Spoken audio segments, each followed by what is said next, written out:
What's up, Lauren? How's it going, Dr. John? We are partying. What are you up to?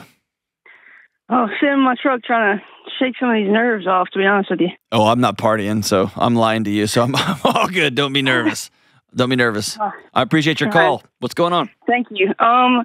Well, so recently, about 10 months ago, I got in a relationship with a woman who has two children. They're 5 and 3.5, and I've been involved with them for a little bit. I mean, it's pretty much been, almost a month. You met the kids like a month ago? No, I met the kids about, probably about 9 months ago, to be honest with you. We were talking several months before we got into a relationship with each other. Okay. So I met them about a month into our relationship. Okay. So anyways, I've noticed that some of my, I've always been told that I'm like my dad. What does that mean? He's very reactive. Okay. As my childhood, I took the ACEs score. I'm a 7. So I've been trying to work through. Sorry, I might get a little bit emotional. No. Hey, hold on. Take a deep breath. I can hear how nervous you are. Yes, sir. I'm glad that you called. Okay. Yes, sir. Me too. And a 7 means you have grown up in hell, and I'm sorry.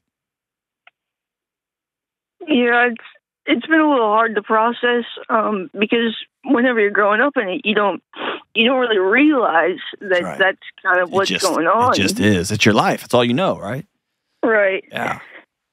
So, what else besides reactive? When people say it, I'm trying to get it. People tell me that I'm like my dad sometimes, and in many ways, that's one of the highest compliments I can receive. And I'm assuming that's not the case with you. So, a lot of the influence back in the day was alcohol. He still drinks, but what's funny is that like my parental roles is sort of reversed with my parents. So like back whenever I was a kid, my mom was sort of like my go-to because she was sober. She was always there for me. In fact, I kind of like begged her at several points in my life to like, leave my dad because I didn't like him so much. And he, because of this sort of like nuclear reaction that he would have to sort of like the smallest things, anything could happen. And you'd think that it wouldn't be that big of a reaction, but he would have an explosion. And I never understood why. And then I got a little bit older into my teenage years and I sort of became that way. And it started to really scare me because I didn't want to be, angry and I didn't understand where this anger was coming from. I went into the military and I got basic training and the anger was just sort of gone. I felt like sort of like a changed person. It was sort of a weird feeling. I almost felt like I had come out of it like a new person and my anger had sort of suppressed and just went away and just wasn't necessarily like at the surface.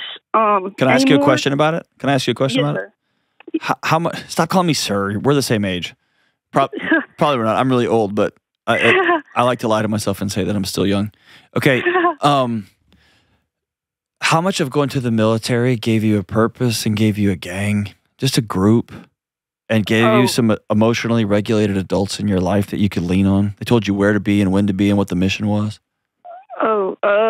Yeah, that was my whole life. That was, my military family was my family. That's it. Your nervous system remembers life as a kid. Yes. And that was not good. Yes. Right? It was an electric hellscape. And you were tossed between an alcoholic dad and a mom that you were begging to help you have a safe, Mom, please give me a safe home. And she said, no, I'm not. Yes. She would make excuses for him. That's right. Yeah. And I'm not going to blame Mom. I'm not going to blame Dad. That just is what it is. Yes. Yeah. And now you got kids around. You're thinking about a long-term commitment with this person? Yes, sir. Yeah. Oh, okay. Sorry. Yes. So now your nervous system's lit up like a Christmas tree because it remembers this story. Yes. And my guess is You don't have you haven't. What I think is the gnarliest, hardest work for veterans who come home is finding some sort, and it's so hard. Some sort of new gang. Yes. Some sort of new mission. Yes. In fact, I lost. I actually lost a lot of my friends transitioning out of the military. I was previously married, just young decision, being in the military, being in the Air Force. Sure. And that went sideways very quickly. Along with that, I lost my whole military family that was in California. Mm-hmm. And I lost my long-time best friend. Why are you and him not friends anymore? Well, I decided to go out to California to try to live there, and he had come along with me. Okay. But I had given everyone basically this timeline where if I cannot find a job, then I'm going to have to go back to Georgia. Well, the it just ran out, and I wasn't able to find a job. So did you bail on him? He decided to stay there. Okay. Yes. If you bailed on your buddy, or if he is choosing to, I mean, you know in your guts, right, what reality is there. Oh, it hurt. It hurt. But let's circle back to the real reason you called. You got these kids. Yes. And you got a lot going on. Yes. And you got military friends that won't talk to you. You have an ex that won't talk to you. You've got your best friend on the planet who won't talk to you. And are you finding yourself repeating your dad's history? Are you yelling at these kids? Are you snapping at these kids? Are you starting to grab the bottle a little bit more? I'm noticing myself reacting and not really having like a real meaningful thought behind what I'm doing whenever she does something that, that she's not supposed to do, or if, I don't know how to really describe it. If she'll make looks, or she'll do dirty faces, or, just how little kids do. And I kind of snap at her a little bit, and I don't want to snap. I don't want to be reactive. I want to be, hey, why are you angry? Or, hey, Lauren, can we talk about it? Lauren, she's 3. I know. There's not a lot of reckoning with a 3-year-old that's already been through some sort of loss. I know. And there's not a reckoning. There's not a, hey, why are you doing that? She's 3, man. She's 3. I know. And I know you know that, but we just got to say it. We can't do that. Yeah. Can't do that. She's 3. And if you and your girlfriend have not had the conversation, I don't think you have any business parenting those kids. Or quote unquote snapping at those kids. Like, that's not your job. We have had the conversation, while we've been together, their father has sort of stepped out of the picture, on his own choice. So it's been sort of rough for them. So they've been kind of looking at me, and it's hard. But hold on. They don't get a vote. They are too little. I know. They're too little. I know. And there's not just like our dad, half of us is gone, so let's there's a new one, right? That's not how that works. Right. Or hold on. That's what kids will do. It's not good. It's not good for them. I know. Okay. So let me ask you, when a 3-year-old makes a face at you, what inside your chest sets off? Honestly, I think it's me feeling that small. That's what I'm asking you. What inside your body sets off when a 3-year-old, like when a 3-year-old makes a face at me, like I don't have any sort of reactivity, not because I'm involved or better, right? Nothing like that. But it doesn't do a thing to me. If somebody in a square Kia cuts me off on the highway, I just get enraged, and you know what I mean? But that's my own crap to deal with. So I'm asking you, why behind your rib cage? Why do you just get fiery black in there?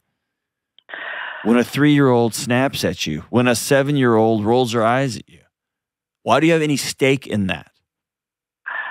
I think it's because I almost feel like I'm being picked on. That's it. The great Brene Brown says this: whatever you go looking for in the world, you're sure to find it. And for your entire life, you've been asking people, am I good enough? And your dad said, you're fine, but I like this bottle more.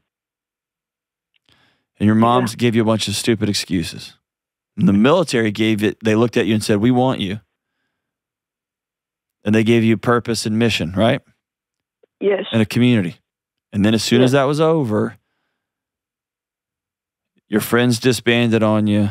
You got crossed with your oldest friend on planet Earth. And those old demons started calling again. And you put that pair of glasses back on, which is, nobody wants me around. I'm not even worth being loved anywhere. And that's how you see the world. That's pretty much right. Okay, I'm going to tell you something crazy, okay? Okay. Stop. Take the glasses off.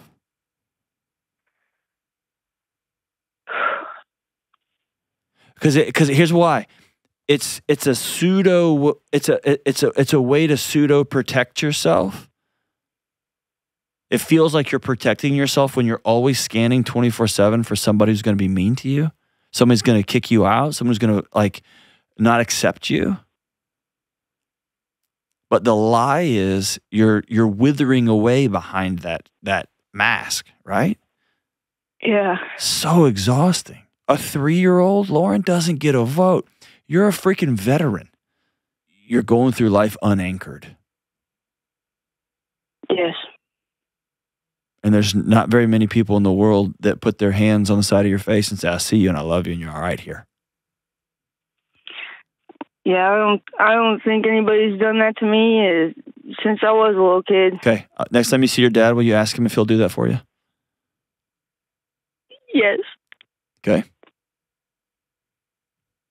Say, Dad, will you put your hand on the side of my face and look me in the eye and tell me that you love me and you're glad that you're my dad?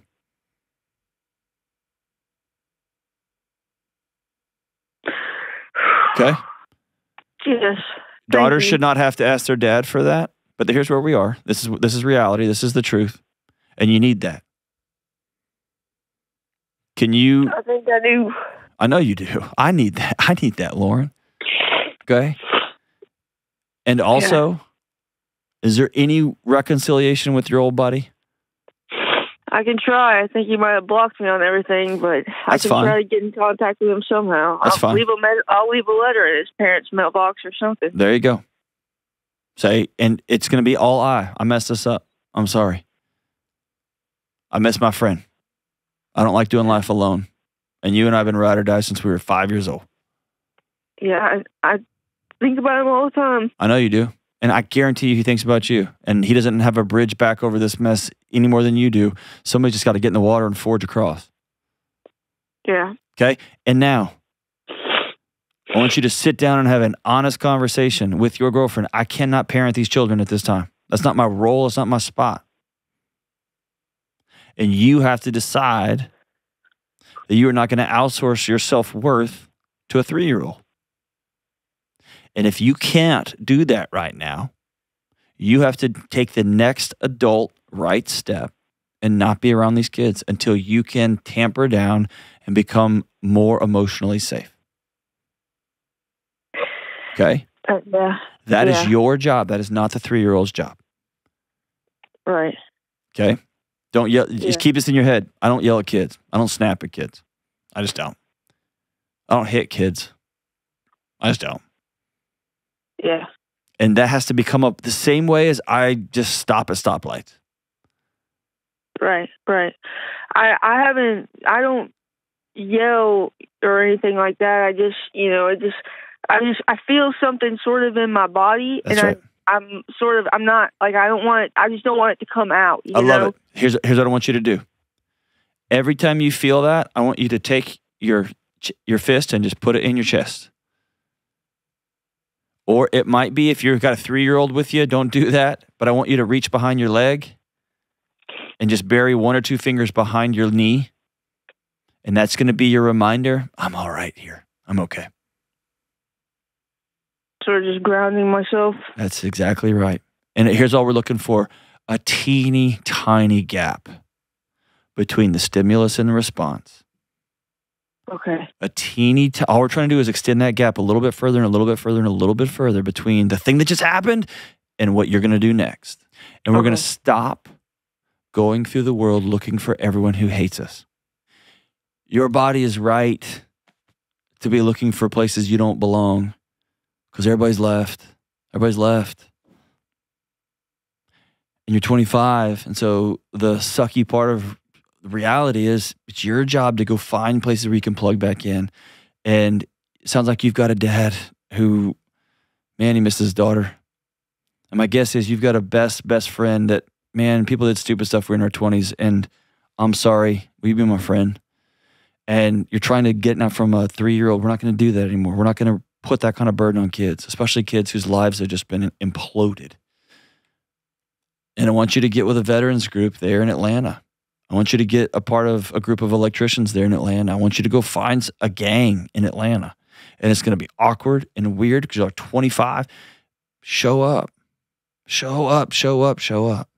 And we're going to make new friends and get new connections and get new activities that we do together. Slowly, tiny, but surely. And every time you feel those glasses back on, the ones that are looking everywhere where I don't belong, I'm going to take them off. I'm not going to go looking for places where I don't belong. I'm going to go looking for people I can do life with. Because those are the ones that get a vote in my life. Thank you so much for the call, Lauren. And this, by the way, my friend, is what changing your family tree looks like. This is what it looks like. 25 years old saying, not going to be me. Not going to be my dad. Good on you. We're going to practice all the way out. Thank you so much for the call, Lauren.